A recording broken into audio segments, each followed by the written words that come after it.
Hello, and thank you for joining us here on the Neutral Zone. I am Phil Milani, joined as always by my trusty sidekick, my partner in crime. Really, the best way to describe this person is my everything.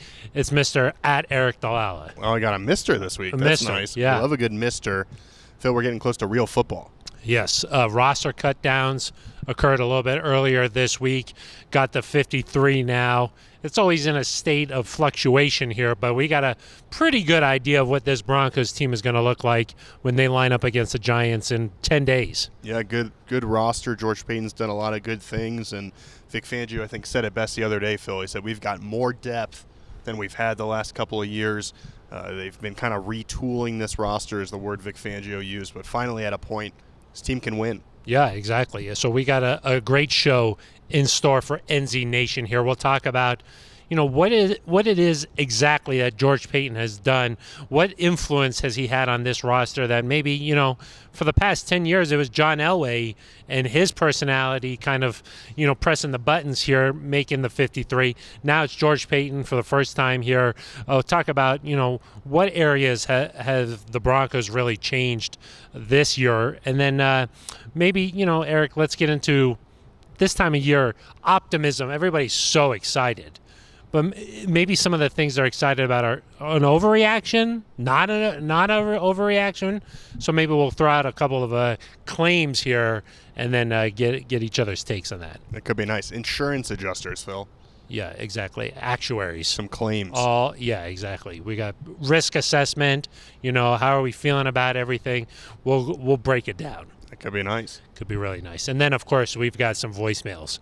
Always. We got two voicemails from the same guy talking about Teddy Bridgewater. Amazing. Wow. Yeah, really, really pumped up about Teddy. Excited to play those for Neutral Zone Nation. Yes. As always, send in your voicemails if you'd like to be a part of the show here. 707 Neutral. We'll play your voicemails at the end of every single show. Eric, there's another way. Some people, maybe they don't feel comfortable picking up the phone. They don't want their voice to be heard. There's another way they can get involved. Yeah, that's right. neutralzoneshow@gmail.com.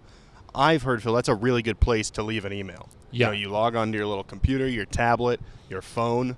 Yeah. I think that's the only way to do it. I think those are the only ways. options. Yeah. You leave an email at neutralzoneshow@gmail.com, and we'll read it, Phil. Yeah. We will. Or you could get in touch directly with us on Twitter, at Eric Dalala with an A, at Phil Milani with a PH, non-traditional spellings, Eric. That's right. If you need to know how to spell my name, Phil, of course, check the 9 News tape. Oh, yeah, because did you do something weird last game? I left my cozy little spot with my hot cocoa in the press box. I like hot cocoa even in August, but I thought warm enough to go to the broadcast booth, help out our friend Steve Levy.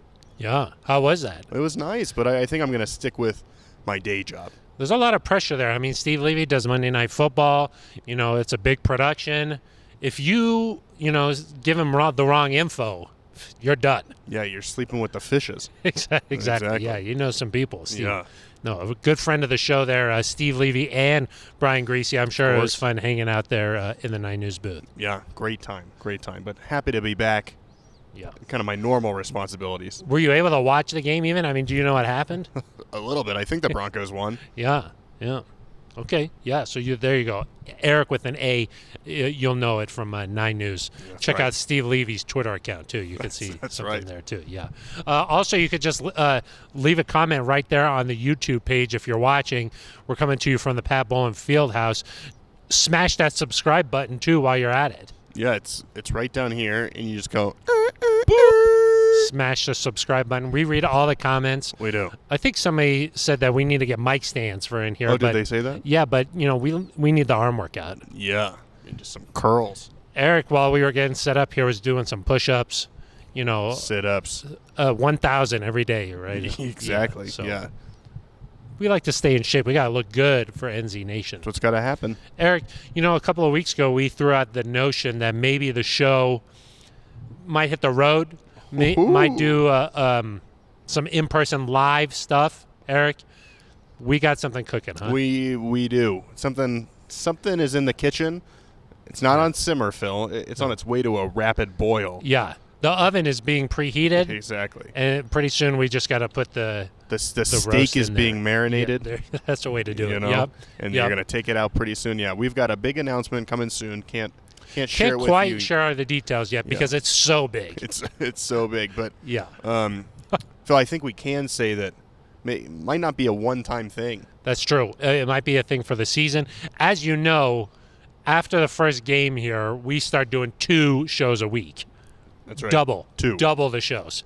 Yeah. Double the Phil, double the Eric. That's because you need to know what's going on. Right. We have our shows on Monday. We recap the game, and then, of course, every Thursday we'll be right back here looking ahead. So stay tuned for an announcement. That Monday show, I really like that show. That's a nice show. That's we recap the game. We talk about what Vic Fangio said on Mondays. It's a nice show. That is a great show. It's Potential really to be nice better. Show. It could be even a little bit better, so we'll have to see. Yeah, we'll have to see what happens. Yeah, maybe they'll even announce the news on 9 News or something. It's just so big, NBC cut in. Yeah. Special alert. Dun, dun, dun, dun, dun, dun, dun, dun. Exactly, it's possible. Yeah, it could interrupt your programming and say, okay, we've got breaking news. You're watching How I Met Your Mother. Is that still on TV? I'm not sure. Big Bang I'm not Theory? Sure. Survivor, maybe? Yeah. You're watching The Bachelorette? Yeah. Boom, there's Phil's face. Yeah, exactly. You're like, she's going to choose him? Could be nice. Yeah. Could be nice. All right, Eric, let's dive into our show here. First topic of conversation to talk about here is the initial 53 set here. Made a couple of adjustments the next day, as teams tend to do, but what's the personality of this team? How does this team look a little bit different than years past? Because George Paton now calling the shots. The 10 years prior, it was John Elway. Yeah, I think the main thing with George Paton, Phil, is that he's leaned into the strength of this team, which is defense. And so I believe when the initial 53 came out, there were 23 offensive players, 27 defensive players. Normally you see a little bit of a closer gap there between offense and defense. I think a couple times over the last few years there's been more offensive players. You didn't keep a third quarterback in Brett Rippon. You went thin at wide receiver with only 5 of those guys. Offensive line, you went a little bit thin. Have since re-signed Cam Fleming. But you leaned into your defense, which I think George Paton recognizes that can be the identity of this football team, playing good defense, putting teams in positions where they have to throw the ball and take chances against your really good secondary. So that's one thing, is leaning in. And then special teams. I mean, a lot of teams around the league, they say, we got to be good in all 3 phases. We got to devote the resources to special teams. George Paton has done it. There were a couple instances on this 53 where somebody made the team, or you made a roster claim, a Jonas Griffith, for example, in a trade. You made those decisions purely for special teams. A Mike Ford from Detroit coming in a defensive back. He's a guy, you're making that decision purely for special teams probably. And so we've seen it not be so good here in the preseason. George Paton knows it's got to be better. Vic Fangio knows it has to be better. And I think we saw that reflected in the roster moves, Phil, that they're going to be better at special teams, or they're going to do their hardest to try at the very least. People always pay so much attention to offense and defense, but big chunks of field position, which could be really important for this Broncos team if they lean into the defensive side, like you mentioned there. That happens on special teams. So you got to be pretty tight there. We saw Deontay Spencer, return one and really give a spark to the Broncos in that Panthers game last year. So when you're trying to play defensive football, being able to provide a spark, with the return game is big. And then on the other side of it, being able to avoid giving up huge chunks of field position is crucial. Yeah, and I mean, if you're a good defensive football team and you can pin the other team inside the 15-yard line, inside the 10-yard line, then even if you give up a first down or 2 first downs, if you have to punt it away, the offense is getting the ball at the 40-yard line. Maybe if you say you pin them down inside the 10, you get a 3 and out, you get the ball at the 50-yard line. I think it might have been Wade Phillips who used to say that. We call those scoring opportunities for the defense when you've got the opposing offense inside the 10, because if you get the ball back at the 50 or the 40 or something, you're going to go down and get points. And so, versus, hey, you give up a big return there out to the 40-yard line, and now they only need 10, 15 yards to flip the field. Now your offense is down inside its own 15. That can change a game. It's not like it's not the glamorous way to win football games, talking about the field position battle and all that. People want those 80-yard bombs. They want bombs. They want big plays on defense. Activate the Cavs. Exactly. Pick sixes, but But Phil, if you win the special teams battle, if you flip the field, if you keep them in their own half, most of the time you're going to be in good shape. Yeah, I mean, this Broncos defense is going to be really good when the opposing offense is limited in the number of plays they can call because they're backed up. That the defense is going to be even better. So something that was a big emphasis is the special teams portion of the game. Eric, one thing that kind of stuck out to me about this roster is just how many of Peyton's guys made this team here. 8 of the 10 draft picks. We had a CFA make the team. Teddy Bridgewater is now the quarterback. There have been some changes, the revamped secondary here. This team definitely has a different feel to it than last year. Yeah, and I think if you look compared to some of the other teams in this division, the Broncos don't stand out as a team that's made all that many roster moves. I think that, the Chiefs, the Raiders, the Chargers, they've all got about the same number of new guys. And that tends to happen here every year because of the way the NFL is set up. You've got to churn your roster. What stands out to me, Phil, is that a lot of the depth has been replaced. There's a few new starters, especially in the secondary. We'll see if Javonte Williams at some point becomes a starting running back. Obviously, there's a new right tackle, but for the most part, a lot of the starters are the same, but this depth is just a lot better, and I think the gap between your second-string guys and your first-string guys is a lot lower than it's been in the past. So, at center, for example, if Quinn Miners has to step in, if he ends up being the guy, or if they slide Glasgow and Miners goes to guard, I think there's less of a drop-off than maybe there was in the past. Are you talking bad about Sir Lloyd Cushenberry, the third? It's more about the guys below him. Javonte Williams, for example. Yes. The gap between him and Melvin Gordon, I don't think is big at all, and it speaks to how good both of those players can be. And so that's a shot at Philip Lindsay? I'm just kidding. I'm not going to deny that one. I'm just messing. No, I mean, I think Javonte Williams can be a better player than Philip Lindsay. So yes, the Broncos have upgraded in the running back room significantly. And I just think all around this team, what you see is that the depth is so much better, and it has to be, because there's a lot of NFL teams, Phil, that are they're starting 22 really good, really nice. What happens, because it happens to every single team, it's going to happen to this team at some point. You lose a couple guys a week, or you lose a couple guys for the season. Who can step in and not be, just awful? A drop off. Exactly. Yeah. Who can be close enough to your starting level play that you can continue to win football games? I mean, that you look back at 2015, Brock Osweiler played well a lot enough of guys that you won football games. That has to keep happening. I would say this Broncos team is way more athletic than it was last year. Yeah. The speed, that was something that George Paton really talked about as being a priority. And I think that they've upgraded in a lot of different positions. One guy who really stuck out to me, very limited play time, but Baron Browning, he is an athlete. Yeah, he's raw, Phil. He missed some tackles there against the Rams, I thought, but you can tell he's got some speed. He's going to be a good big player. Yeah, and Browning's one. Jamar Johnson is a guy that didn't get a lot of time during camp, but kind of came on late. They definitely prioritize some of those guys that are still raw, but can be really good football players. And I think Browning in particular, he's a good example of a guy that can help you today as a depth piece, but maybe can be a really big piece down the road. And that every team has to talk about winning now and winning from now on. I think they did a nice job balancing that. And Phil, maybe one guy we haven't talked about, Teddy Bridgewater. The decision at quarterback is just a fundamentally different one than the Broncos have gone with over the last couple of years. I mean, Drew Lock was kind of the young guy, the up-and-coming, what can he be? Teddy is the veteran presence that you know what he's going to give you. I think he can still improve, but there's not kind of this the speed bumps with Teddy I don't think are going to be quite as drastic, and that is not just a choice of Teddy as a quarterback. It's a philosophical decision of we're going to go with Teddy, who can be that veteran presence. A lot of people, speaking of what you were just talking about there, win now and then win from now on. A lot of people look at the Teddy decision and say, well, they just care about now. They don't care about the future. They just want to win right now, and that's why they chose Teddy.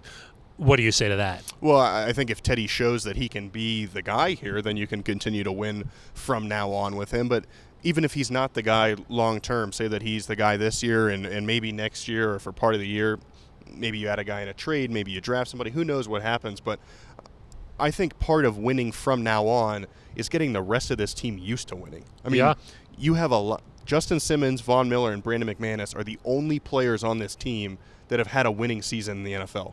That's it.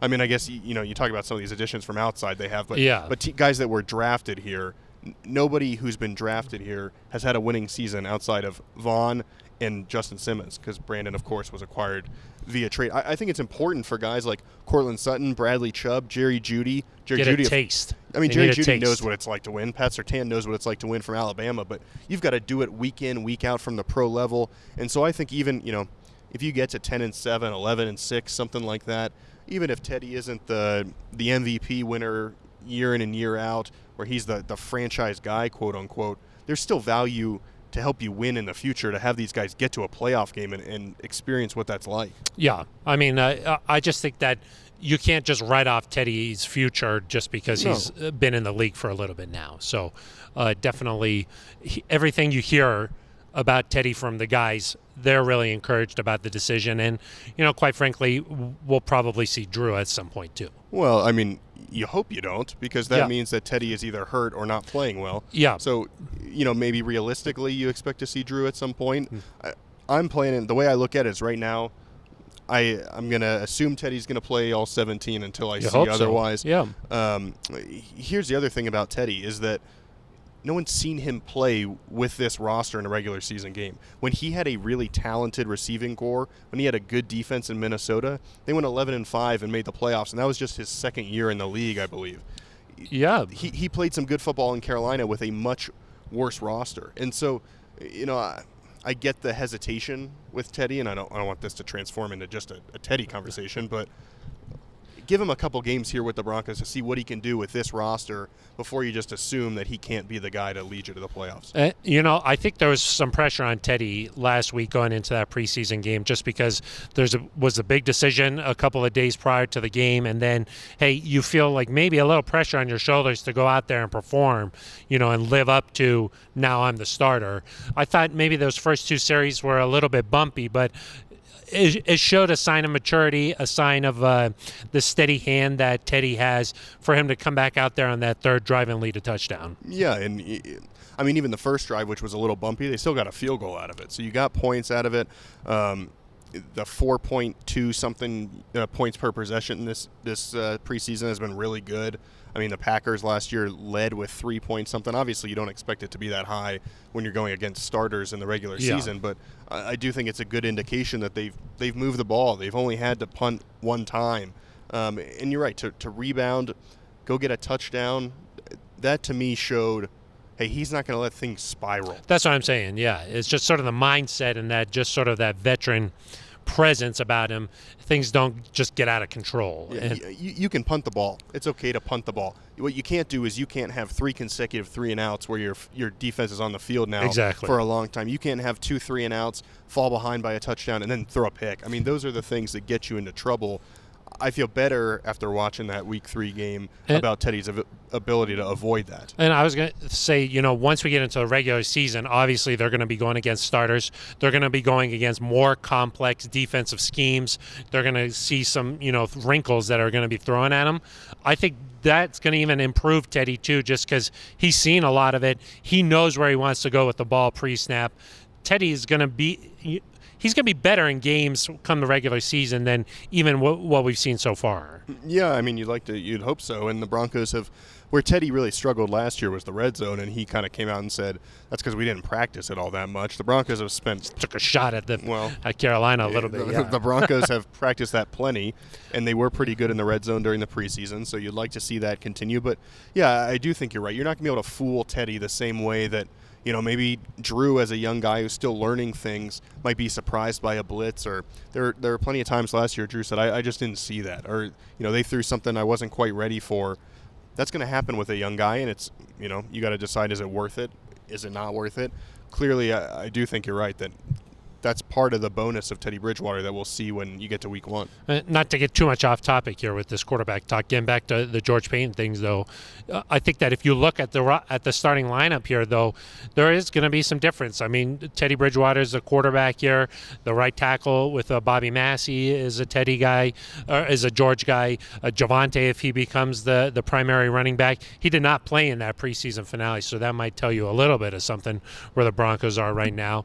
These are George Paton guys, the secondary, Surtain, Fuller, Darby. These are George guys. So I think that, over time here, just since he came in at the start of this year, he's really put his thumbprint on the roster. Yeah, no doubt, and that's what you expect him to do. I think, he was active in the waiver wire, made a couple of trades with Trinity Benson, Jonas Griffith.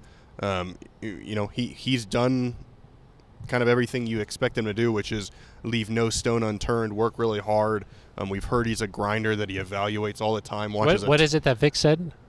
He said he works his ass off. Oh, my gosh. Yeah. Oh, my gosh. You like that? He was here past midnight, Phil. You must have left at the same time as him, huh? They left a little earlier than me, but they were still here pretty late. Okay, yeah. You don't really ever leave. No. Technically. Yeah. Sleep at your desk. Well, got a little cot under there. Yeah. Some people have like a standing desk. I've got like a sleeping desk that I flip it over. You could work and sleep at the same time. Yeah, I close my eyes. I keep typing, but I close my eyes for about 15 minutes at a time. Well, people who read your stories probably now it makes a lot more sense. Oh, wow. That's good. You like that? Yeah. Pretty good. Okay, let's move on here to our next topic of conversation, and that's, are we overreacting a little bit to some of the optimism around here? We'll each throw out a statement here, and then you tell me if it's an overreaction or not. I like that. Are you ready? It is easy, I think, when you spend so much time around a team to be like, wow, they've got the best defense. They got the best. Start blah, buying blah, into it. Yeah, you drink the Kool-Aid a little bit. So it's a chance to reset. We're going to temper expectations a little bit in some cases. In some cases, we might say, go wild. Yeah. You're right on target. It's just hard because, the past couple of years haven't gone the way the Broncos expected. They have not won a September game under Vic Fangio, so I think that it's just hard to get too excited, especially when you consider the division. There's a lot of hype surrounding Justin Herbert heading into his second year. Of course, we know what the Chiefs are and everything. We'll see what the Raiders are like, but right now, a lot of teams are excited. Yeah. So let's. I'll throw out a first statement here, Eric. Okay. You tell me if it's an overreaction or not. Okay. The Broncos will win 12 games this season. Oh, you're just starting. You're right I'm from jumping right in. Yeah. I think that's an overreaction. Okay. It's hard to win in this league, and I think that fans maybe are sometimes unaware of how difficult it is week in and week out. How many things can kind of go against you. You lose a player here, you lose a player there. Something just doesn't go right with an exchange, or it's just so easy to kind of get behind it. And I also think the gap between 9 wins or 10 wins or 11 wins, a lot of teams can win. I'm talking old 16-game schedule. A lot of teams can win 8 games, 9 games. It's really hard, I think, to get to that 10-win mark, because you've got to win essentially 2 out of every 3 games essentially to get there. And so when you talk about 12 wins for this team, 12-5, that's probably it's close to the equivalent of 11-5 in the past.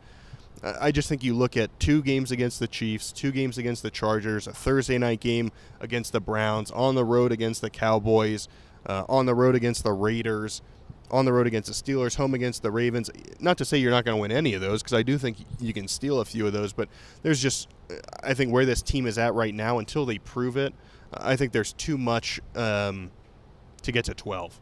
Okay. Now, if you even had said 11, I could have talked myself I like into 12. It. But 12, 12 is what I'm talking about. I think, Phil, we covered the Meisel Institute. Meisel Institute's. Apologies. Meisel Institute's presentation of the Community Enrichment Award to Joe Ellis the other night, and I believe it was John Hickenlooper said 12. He said 12-5. Yeah, Senator John Hickenlooper. Yeah. So he knows. So he does. He He's got some inspired that insight. question. Yeah. Yep. Yep. Okay. Okay, you got a statement Yeah, for me here? mine's more granular here. Oh, okay. Cortland Sutton, based on what he showed against the Rams, he's going to be back to a Pro Bowl type player. Ooh, interesting. So you're saying Pro Bowl type player, or will he make the Pro Bowl? Will he make the Pro Bowl? I'm going to say that's an overreaction, I think. Wow. Sorry, Cortland. Yeah, not that I don't think he could make it. I'm not trying to hitch here. What I'm saying is I think the Broncos maybe have too many offensive weapons for him to get the numbers to make the Pro Bowl again. Although, granted, once you've made one Pro Bowl and you're on the radar, it's a lot easier to continue making Pro Bowls. But I just feel like Jerry Jeudy is going to be the primary. He's going to put up the bigger numbers, I think. So you think Jerry Jeudy makes the Pro Bowl? I think Jerry Jeudy has a chance to make the Pro Bowl better than Cortland Sutton. Although Cortland looks like Cortland Sutton again. I mean, he had that defender on skates the other night that went everywhere on Twitter. I do think that Cortland looks very good. His route running is improved, it seems like to me, just because in the past, Cortland Sutton's been that guy where he just high points the ball. He's so big, he can box out guys. He has the basketball background. He's going to be a red zone threat. But now if he can become that better route runner, maybe a little bit improved speed here and there, he could be better than he was that Pro Bowl season, but still maybe not make it this year. Yeah, no, I still want to see him, like you said, those go up and get it plays. I still want to see him make one of those. Of course. I want to see him do this against first-string defenders. And then the other thing, I just want to see how things work with Teddy running the offense, because part of what Drew did, Drew just really trusted Cortland Sutton out there and would just kind of threw bombs. He would just throw it up to Cortland, and Cortland would catch it, and it would be great, and everyone would go, yay. Yeah, and he'd jump into the stands. Exactly. Yeah. Wow. Memes. We got good memes. Good memes. I just want to see with Teddy, is there a way to get him involved that's not just those deep shots, or does Teddy take one or two of those each time to Cortland to make it worth it? I mean, I do think there's this narrative that Teddy doesn't throw the ball deep. I mean, we saw him in Minnesota throw a deep shot to KJ Hamler that connected for a 50-yard score or something like that. So he can do it. I want to see it before I'm like Cortland to the Pro Bowl guaranteed. You mean in the practices? What did I say? Well, you said in Minnesota. Most people might think that you mean the game, and I was like, that was actually Drew who threw the bomb to get. I meant in practices. Yeah, we did see that. Yeah. I think that one thing that has really been maybe not reported enough is the way that Teddy has really sort of won over a lot of his teammates here. He comes into a sort of I don't want to say awkward situation, but you kind of have to feel where you stand, type of thing. Drew's been the guy here the last couple of years, and you don't want to overstep. But I think he's done a really great job of becoming friends with a lot of these guys. I think that they really value his veteran, presence, and he's done a really good job becoming that leader, and I think that is only going to continue to grow here as he steps into this starting role. Eric, let's keep it on that theme here. Von Miller will have 13 sacks next season. This season. 13 sacks. It's a lot of sacks. It's a lot of sacks. I mean, in 2018 with Bradley, I think Von had 14, right? I think that's right, yeah. You're almost getting back to that. I'm going to say it's an overreaction just because I'm not quite – Vaughn looked great, I thought, against the Rams for what you could expect. He and Bradley were both off the line. There was one play where the offensive line hadn't moved yet. The defensive line hadn't moved. Vaughn and Bradley were 2 steps into the backfield already. I mean, those guys look ready to go. It looked like they were offsides. But they weren't. No. The ball was moving. Yeah. But, I mean, just as well-timed as it could be. I thought Vaughn looked good in the run game. He still got that quickness. So I think he can be really good, but my hesitation there is kind of like you with Jeudy and Sutton. I think Bradley is just going to be really impressive and might – Vaughn said this in one of his pressers. I got to be a little bit faster because Bradley's a half-second faster. He's going to get there. He's going to steal some sacks. I think Bradley might steal a few, but I do think both of those guys, based on what I saw against the Rams, 10 sacks for each of them at least, double-digit. I would say that's not an overreaction, but 13 maybe is – again, quite right on the edge of you're good. You could do well in Vegas here, where the over/under set the line. Yeah, I don't think it's an overreaction. I'm on the Von Miller hype train. And the reason why, in this show, sometimes you bring some of the analysis. I bring the emotional element, Yeah. Eric. I could feel it with Vaughn. And the last time Vaughn was going into one of these seasons where there's some doubters. What's his future going to look like? It was the final year of his contract. The Broncos went on to win Super Bowl 50, and he was the MVP. I'm not saying that's going to happen, but I do think that Vaughn brings a different element when he's being doubted. When they're saying he's too old. He's in the final year of his contract. He's coming off the injury. This has got the making to be a special season, and I don't know, maybe they'll make a movie about it. Maybe they could make a movie. You could narrate it. He's got his son. Yeah, exactly. Yeah. I'll have to go real deep and be like, everybody was doubting Von Miller, but he had something special in store for the haters. Yeah. I would say nice. With Vaughn to get to 13, something that's plagued him a little bit the last few years is that the final 4 or 5 games, he goes a little bit quiet. Ooh, yeah. We saw down that the speakers. We saw that in 2016, 2017, 2018, 2019. I mean, it's happened quite a bit here where over the final. Well, what do you think about this? Do you think that maybe that's because at that point in the year, the Broncos were sort of out of it? They weren't like, it wasn't like, hey, if we win this game, we're going to the playoffs, that kind of thing. So a motivation thing, you think? Well, I'm saying, like, if the team is really good and you're kind of like up there, and you're saying, okay, we win this game, we're going to the playoffs, I think then maybe it'll be a different story. Maybe. You'd like to think he would play with the same level of enthusiasm regardless of what the record is. You just need a little more. Okay. A little bit more. Crank it up. Yeah. Yeah. Okay, you got another statement? Yeah, mine's this. I'm going macro Big, here. Okay. Yeah.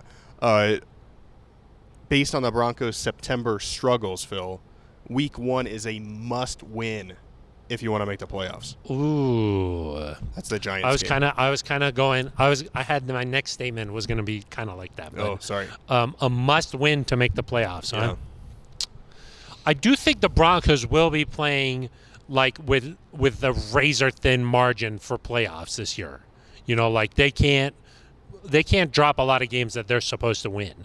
And I do think that the Broncos should beat the Giants. Like, just on paper, I do think that they should be able to do that. But you're going on the road. There's going to be a little bit of an emotional element to that game just because New York City, it's the day after the 20th anniversary of September 11th. So I do think there is going to be an emotional element here on the road in New York. I do think that this is a must-win to make the playoffs, though. I do think that the Giants are going to play better than maybe people expect. I think that their defense is pretty legitimate, but I think the Broncos do need to win this game if they want to make the playoffs. I mean, they've got to beat teams that they're supposed to beat, and that's in that column for me. Yeah, that's not an overreaction. Yeah, I don't think it's an overreaction either. And we'll still do the podcast if they lose the game, but I might not get out of bed. Yeah, that's true. But no, I think there's several reasons. Because you've been so terrible in September the last 2 years, you need a win just to kind of get that taste out of everyone's mouth. Yeah. To convince people this is going to be different. Everyone is very, they're excited around here. It feels different. But if you lose Week 1, it goes right back to we're in another negativity town. This team has not been, Phil, above 500 since I believe, not been above 500 since they played the Chiefs on October 1st in 2018. Okay, we're going to need a fact check. No, that's true. Okay. Almost 3 full years since this team has been over 500. I mean, you just need to. You can't start in a hole again because then you're chasing the whole way. So that's part of it. I think it's like the emotional element of it is just like you need some good news around here to build off, to good momentum to build off. The second part is that the Giants are a team that if you can't beat teams like the Giants, it's probably indicative you're not going to make the playoffs because this team is probably not going to have Saquon Barkley or Saquon Barkley's not going to be limited. Or limited. The offensive line there, by all accounts, is just kind of a mess at the moment. Andrew Thomas, the former 4th pick, is just about Kenny Golladay, though. You're a big Kenny Golladay guy. He's going to be a challenge, but you have the secondary to handle it. I think you're going to be able to get after Daniel Jones a little bit. And, that defense is good. That's where I think a guy like Teddy Bridgewater as a vet can help you.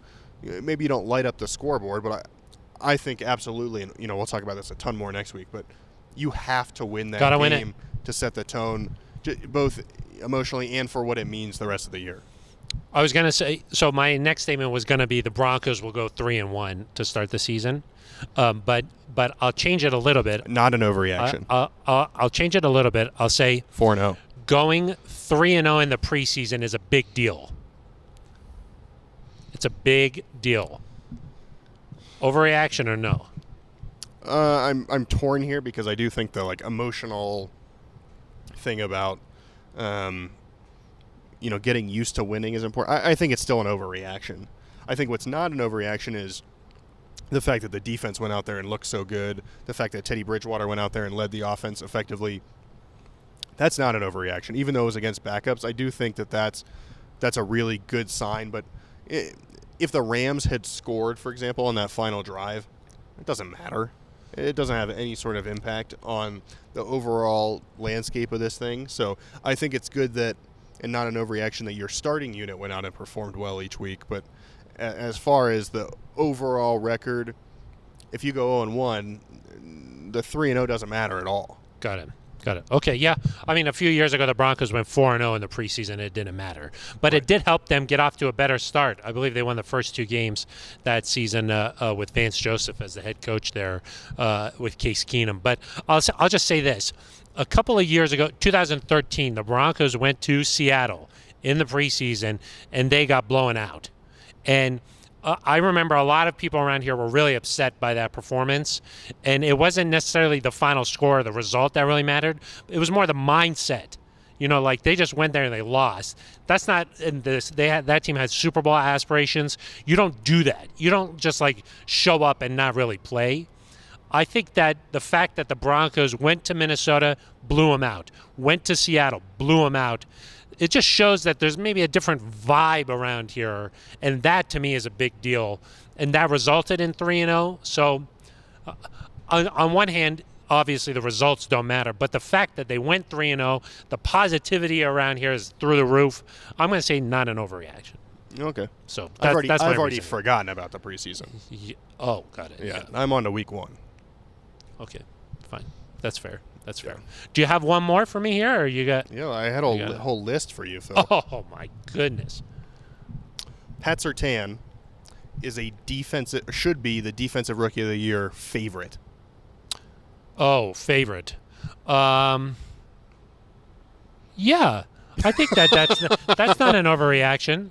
I could buy into that. The other guy I think of is Micah Parsons, just because he also had a pretty good preseason down there. Saw him a bunch on Hard Knocks. The Cowboys are going to be in prime time a lot. A lot of people are going to be watching his games. But I do think that Surtain, the pick 6, everything you're hearing about him, I'll tell you this.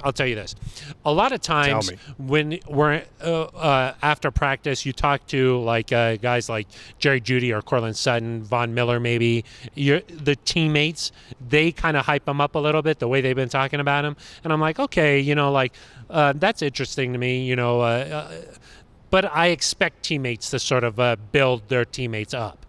But what stood out was when Aqib Talib, I talked to him before the game against the Rams. Plug. He was you can find that interview on DenverBroncos.com. You could also find it right here on the YouTube page. That could be nice. You can find it in a lot of places. Yeah. But he said that he really likes what he's seen from Pat Surtain. He said that when you look at DBs, it's all about their angles.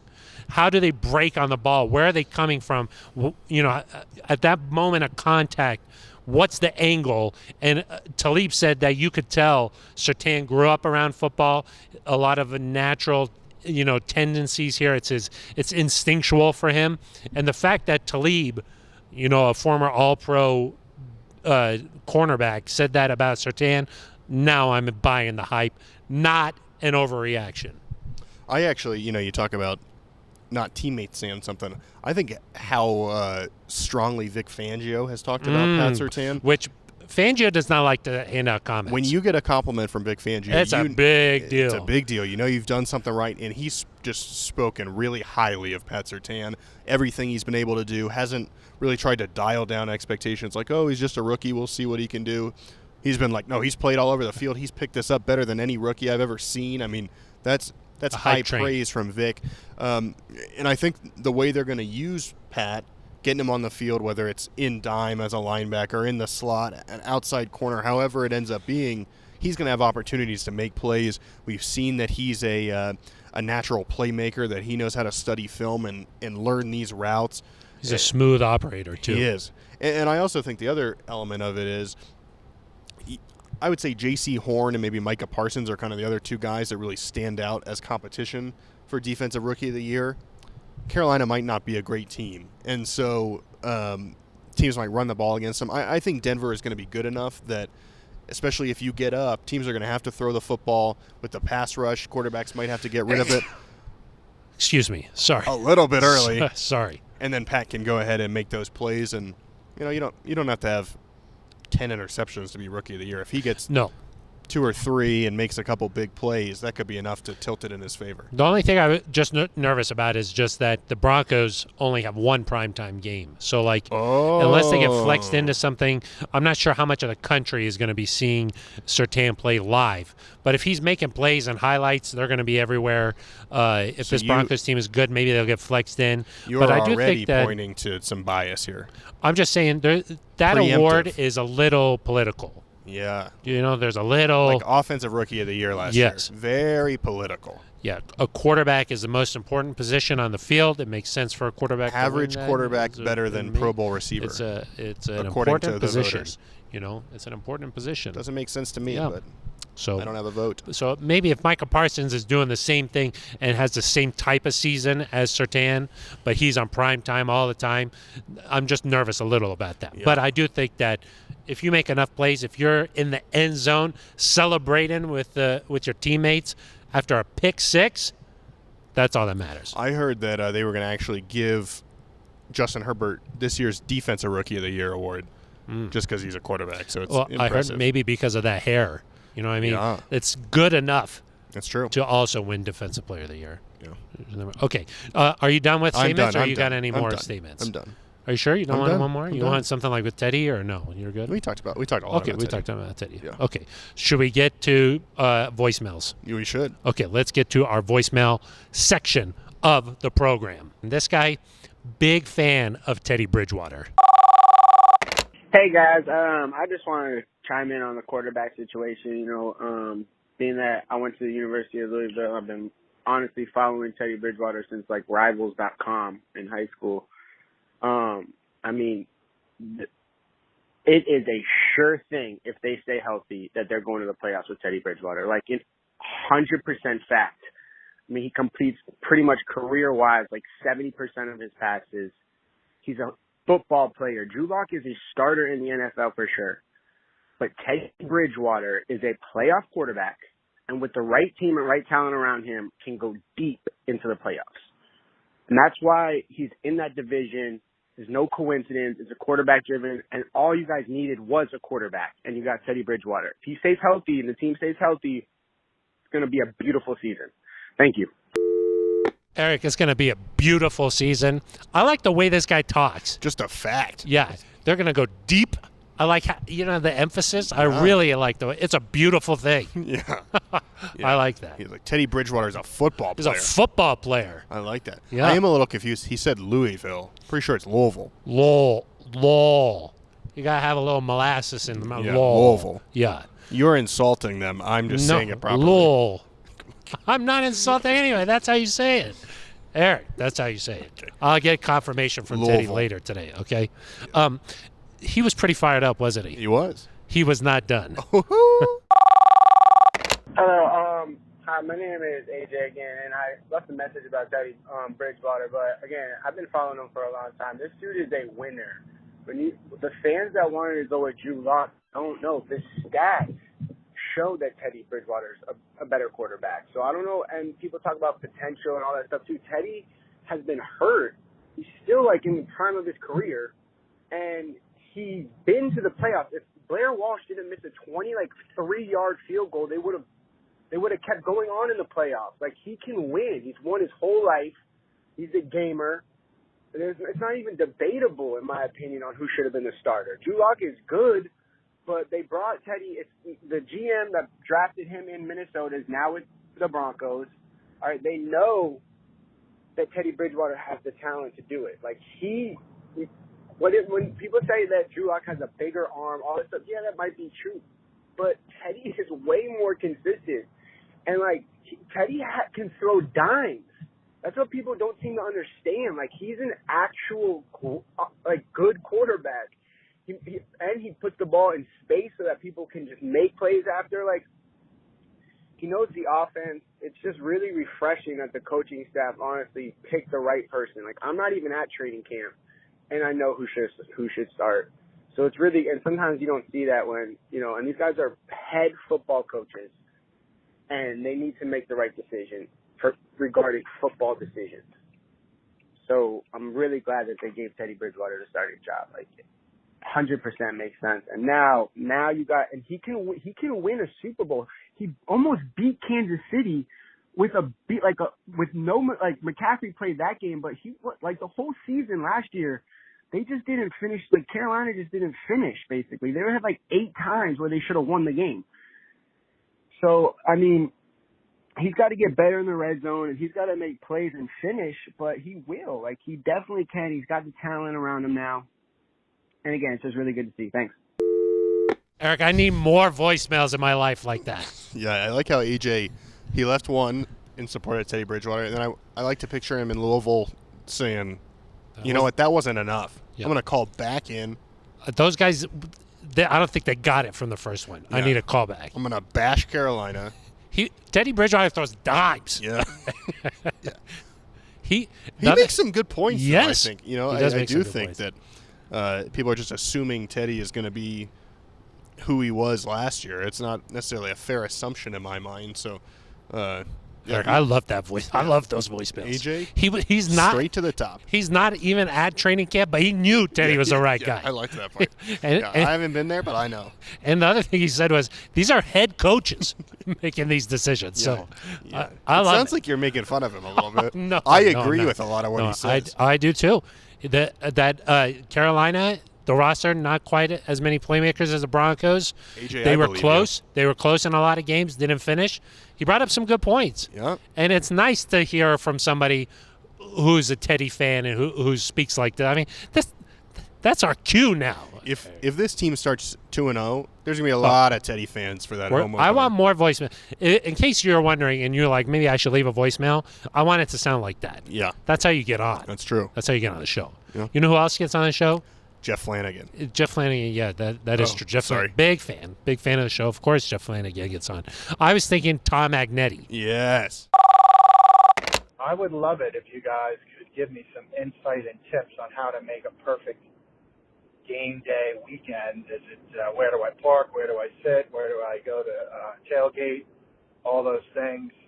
It's on Halloween, so I'm going to go all in. I'm probably going to have to paint up this bald head with the old D uniform. My wife's a little horrified about that concept, but we'll see. Anyway, in all seriousness, thank you very much for all the insight that you do provide. I don't know if you guys get thanked enough because as an out-of-town fan, I just can't believe how much information I've been able to ascertain from you guys the last couple of years. So thank you again. All right, Eric, you got some advice here for Tom Magnetti? Yeah, Tom, we look forward to you coming out here. I start every game day at the Casa de Milani. It whips me up some nice pancakes. Yum. Some espresso. espresso. Over there, yeah. No, I mean, I think you got to try your best to do the tailgate scene ahead of time. I think so. I try to not drink ahead of the games, Phil. Yeah. I try to be ready to go. Again, this has not been great for your you sleep while you ride, you drinking at games now. Yeah, no, I'm not. Oh, got it. Okay. Yeah. No, but if Neutral Zone Nation, if you have a tailgate that Tom could be welcome at to celebrate his 50th birthday, first home game ever for the Broncos, shoot us an email at neutralzoneshow@gmail.com. We'll pass it along to Tom. But it's going to be Halloween. His wife is a Washington football team fan. He went out to that game, I believe it was Christmas Eve a couple of years ago. Yeah, the Broncos lost in Washington there. I think Kirk Cousins was the quarterback for Washington. It was Kirk. You like that? Versus, I think Tom said he thought it was Trevor Siemian, if I remember. It was Case Keenum. Oh, was it Keenum? Yeah, Broncos lost that game. It was kind of a drizzly day. I believe. Yeah, I think it was Case. Was it Keenum? I don't know. I thought it might have been Simeon. That's your favorite quarterback. You should know these things. Yeah. Yeah. But yeah, Try to okay, so block some good of this game stuff day. out. It's Halloween, so maybe things might be a little bit different, but I would say get to the game like maybe 3 hours early. Park in any lot. It's not like there's one lot that really is particular. Maybe you go downtown. Phil likes lot J. That's where right up front. I actually usually just drive right into the tunnel. Yeah. Yeah. Security stopped me last time. I don't know why. I got to talk to him about that. But I don't think there's any lot. You go out there, you play some cornhole, throw the football around a little bit. Maybe there's some guys barbecuing. The smell, the vibe, the scene is back to what we're used to here for football. With no fans last year, just had a weird vibe walking into the games. But now feels like football. And that's what I would say. Maybe go out downtown, get breakfast first. And then head over to the game early. Maybe some people are watching those early games. They got to set up. They got an RV or something like that. Yeah. And then I check out the Legends Mall area. You can see all the Ring of Fame Plaza, the statue of Mr. B's out there. Hopefully, late October, the weather's nice. Although it usually rains on Halloween. So. Oh, does it? Yeah. Yeah. One other thing to note, Tom, if you're going to be at a game Sunday, could potentially line up with some big news that we can't announce yet for the neutral zone. Oh, yeah. But that is maybe true. just keep that in your mind. But he's going to be there on Sunday. He's not going to be there the next day. What's happening the next day? I can't really talk well, about it. What if he was going to be there? If he wanted to stick around, you mean get a flight a little Tuesday. bit later? Yeah, that could be. Could be nice. Interesting. You could also. I don't know why, but. Well, you want to get in. I think the stadium. When time do the gates open? 90 minutes before kickoff, I think. Sure. There's fireworks that go off. It scares me every single game. Yeah. But if you head into the game, you could walk and maybe you could say hello. We'll be down on the field. So we'll be down there. Yeah. So you'll see us there. Yeah. One more. Oh, you got one? Brock Osweiler was the quarterback in that game. Brock Osweiler. Fact check. Yeah. Okay, well, still need a fact check on your, what was that, 2018? That's correct. Okay, yeah. One more email to get to is Brandon from Iowa. And my gosh, do we look absolutely ready. I will say I watched some highlights. I was a little jealous I couldn't watch it, but I think that we are ready to rock. Drew and Teddy both look great. I enjoyed the comeback, bounce-back performance by Teddy. I got to see some Hawkeyes play. So I am stoked and ready for everything to get started. Von Miller, Cortland Sutton get some highlights as well. So let's just say we're ready to go week one, baby. Let's go. Brandon, I love that enthusiasm. Fired up for week one. You're like Eric here. Your sights are already on week one in the Giants. I'm in the moment, Eric. This is a transition week. Next week I'll be fired up for week one. No, you get the extra few days here now. You got to turn the page a little bit earlier. You got to start, we talked about preheating the oven earlier. Yeah. You want to do it slowly. Low Maybe this is like a little crock pot situation. Slow cooker. Nice. Got it. Yeah. Low and slow. Yeah. You gotta start getting ready though, because we're gonna hit the ground running next week. That's true. A lot of content. Yeah. It's gonna be exciting. Then it starts. Yes. And then we're off and running. Big week one. I can speak English. Yes. Eric, okay. Big week one game here against the New York Giants.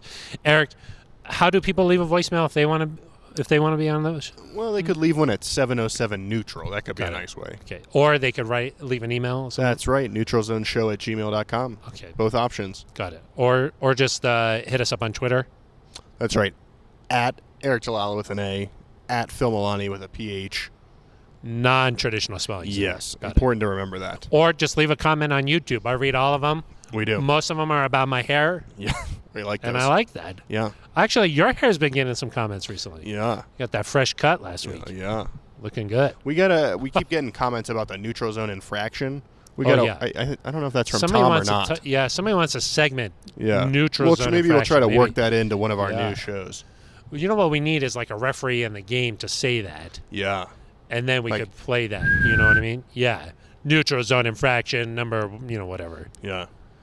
I'm number one in your heart. Well, you can't. Can you be on defense and have a little neutral zone infraction? Yes. Defense? Yeah. And you could be any number now, huh? Yeah. Is that right? Uh-huh. But it's not like there's a lot of number ones who are getting neutral zone infractions. Do you know what I'm saying? Yeah, I think defensive linemen can wear one now. Can they? I think so. Oh, I missed that. I want to see number 1 on a defensive lineman. Yeah. Could be nice. Yeah, what were we saying? Don't know. Yeah. Get in touch with the show. Yeah. Shout out Liz Gerald. Yeah, okay. Yeah, exactly.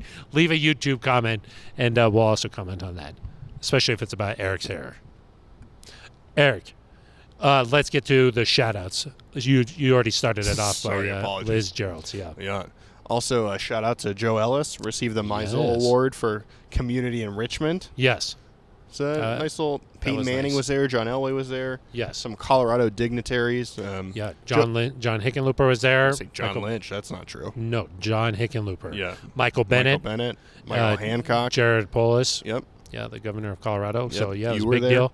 They did a lot of the first half of the program was the 20th anniversary of 9/11. They had a nice procession, really a nice program, pretty touching there for first responders, and I thought that was nice. The second half of the program about the Broncos' role in the community, and as Joe Ellis tends to do, he makes it not about him. He's like, this is about the team. It's a team award. Highlighted several employees, including Liz Gerald's.